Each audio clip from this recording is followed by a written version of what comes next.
المنتخب القطري العنابي بهذه البطولة؟ انتقادي في جزء يخص لجنة الحكام في الاتحاد الآسيوي. أحداث مباراة العراق والأردن يجب أن لا تمر مرور الكرام. ما حدث للاعب أيمن، هذه النقطة الأولى. مباراة هونغ كونغ وإيران، طرد الحارس، الاتحاد الآسيوي لم نجد منه بيان فيما يخص الفار وعدم عودته للفار. أسوأ إدارة، أسوأ لجنة في كأس آسيا هي اللجنة التحكيمية، ولا يوجد أي بيان يتحدثون عن اللي صار في جميع المباريات اللي فيها أخطاء. يا أخي أنت كاتحاد آسيوي، هذا الحكم اللي أنت رشحته، الحكم الصيني، من 4 شهور عليه قضية رشوة في الإعلام الموجود، مصيبة. فكيف تم اختيار الحكم الصيني؟ وكان أفضل حكم على فكرة عبد الله، كان أفضل حكم من تقييم الحكام من خلال البطولة هو الحكم الأوزبكي. نحن اليوم خلي البطولة راحت لمستحقيها، نحن لسنا بحكام، لكن الأخطاء التحكيمية شككت بالبطولة هذه.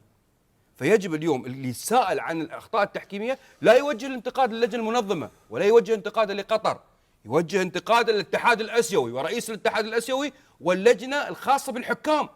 لا يوجد أي بيان، لا يوجد أي بيان تفصيلي فيما حدث في هذه المباراة، وهي أمور واضحة وحللوا لها محللين في جميع القنوات، سواء كان هذه ضربة جزاء ولا غير ضربة جزاء، هذه لمسة يد خارج المنطقة داخل المنطقة. أسوأ حاجة كانت في بطولة آسيا هم الحكام.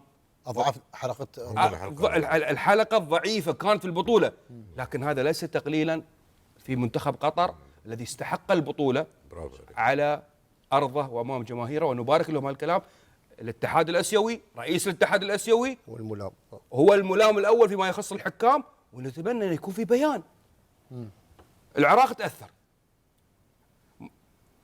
هونغ كونغ تأثر مع إيران، كان يقدر يحقق شيء. نعم. لكن أحداث المباراة الأخيرة النهائية أنا ما بتكلم فيها حكام وفيها لجنة، فيها ناس حللوا بين ضربات الجزاء، ما راح أتكلم فيها، لكن ليس تقليلا في قطر، في منتخب قطر يستحق البطولة. نعم. رسالتنا فقط من هذا المنبر إلى رئيس الاتحاد الآسيوي ولجنة الحكام في آسيا. طيب. هذا الضعف اللي قاعدين نشوفه وهذا الاختيار اللي قاعد يصير، هذا مش مقياس على أداء الحكام في آسيا. صحيح.